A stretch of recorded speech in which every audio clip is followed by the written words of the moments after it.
This is part two where I left off at part one. So back to what I was saying. This video, I guess the video screen was kind of messed up or something like that. So this is continuing on what I left off at. It says at least six were unalive in Ukraine drone strike on Russian school dorm.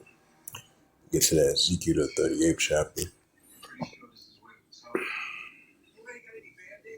This Russia-Ukraine situation has been heating up for the past couple months. Ever since that Russia special operation, military operation, ever since February 2022, and all the way into now, tensions have been heating up between Russia and Ukraine ever since then. This is the book of Ezekiel, chapter 38, and verse 4.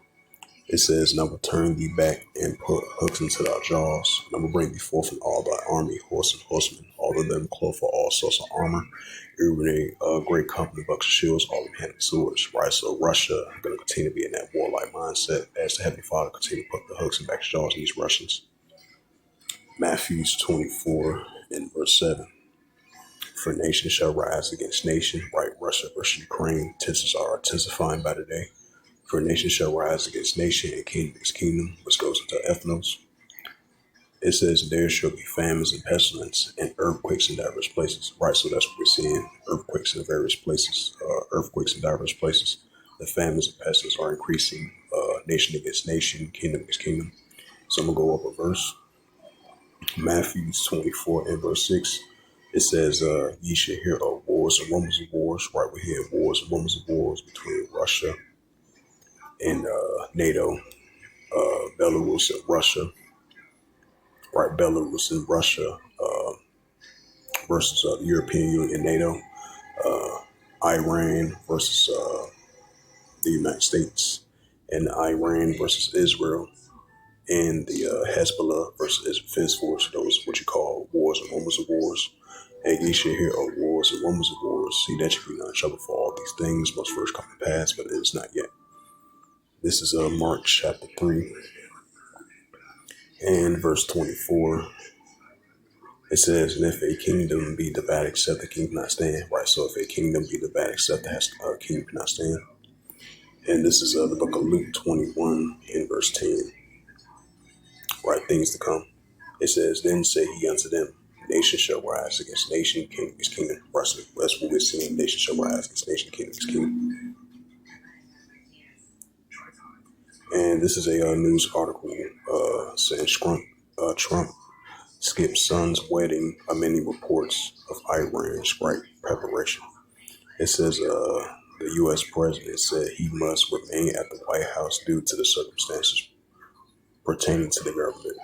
It says the U.S. President Donald Trump has abruptly canceled plans to attend his son's Donald Trump Jr.'s wedding this weekend, saying he must remain in Washington due to the unspecified circumstances pertaining to the government. The Trump administration was preparing for a fresh round of military strikes against Iran, but no final decision has been made. The CBS News reported Friday, citing sources with direct knowledge of the planning. The U.S. president conveyed his senior national security team on Friday morning, where Secretary of War Pete Hegseth and the CIA Director John Ratcliffe briefed him and Vice President J.D. Vance on a possible scenario if talks with Iran collapse, according to the Axis. Trump, it says, "I didn't foreclose the possibility of renewing strikes, even as told he wants to give the diplomatic process more time to work," the Wall Street Journal reports. "I felt it is important for me to remain in the White House at the White House during this important period of time," Trump later wrote in a cryptic message. This Truth Social. Trump hinted at the reason on Thursday, telling reporters that the wedding was not good timing because of the thing called Iran and other things. The White House has changed Trump's weekend schedule, and Washington awaits Tehran response to what was described as the final proposal to end the nearly 3-month war. The Secretary of State Marco Rubio said before flying to India that U.S. expect to receive Iran's response through Islamic Bell, which have act as a intermediary. Pakistan feels Rashad Hassan Mizir traveled to Tehran on Friday, while the Qatari, if I pronounced that right, delegations also arrived to support the meditation's efforts. The U.S.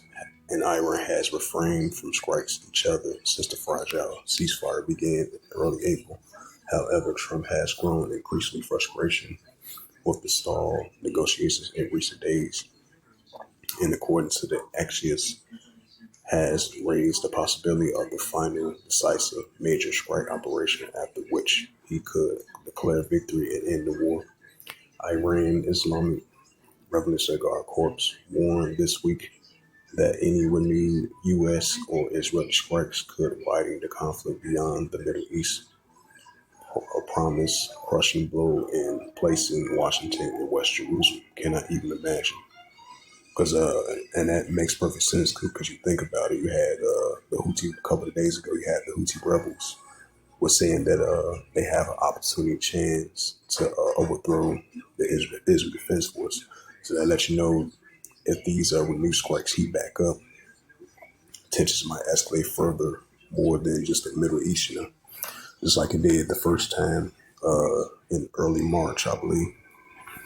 As tensions been heating up over there in the Gulf regions, the Arabs, the Arab states that's got U.S. interests.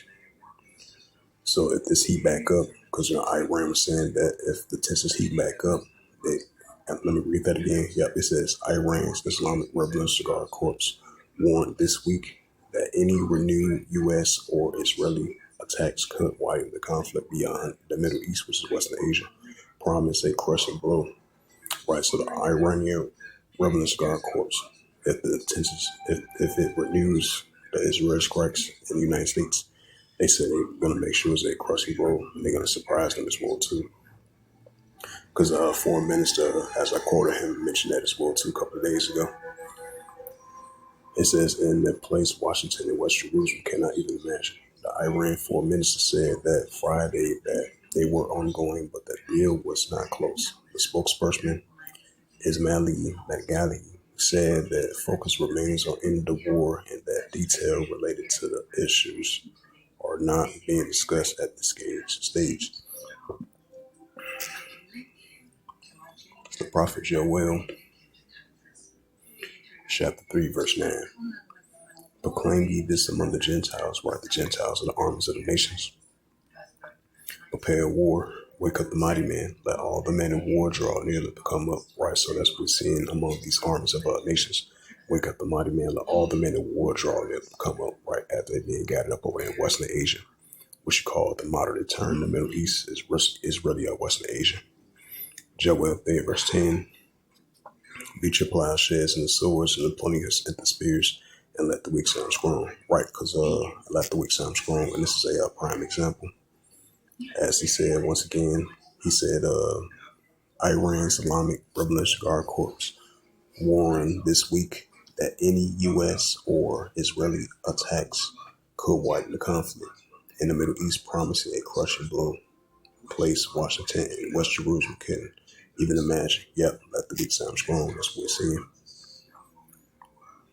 Beat your plowshares and swords and pullings and squares. Let the weak sound strong.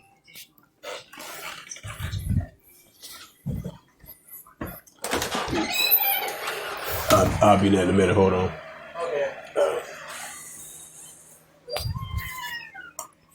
So hopefully this was edifying. The part two. This is part two of the part one lesson. Because I had to cut short. So this was a part two of the prophecy updates as of May the 22nd, 2026 on this Friday night. So hopefully this was edifying. With that, I'd like to give all praises and glory and honor to Yahweh Ba'Shem, Yahweh Shai Ba'Shem HaKarkadash, Barakatham to the elders and apostles, Wa'akim Aqua. Until next time, I would say Kwame Asherallah and the Bible Ball. Shalom. much other than the approximate age she was when she was killed, which was around 18. Also, there is a small Seattle Seahawks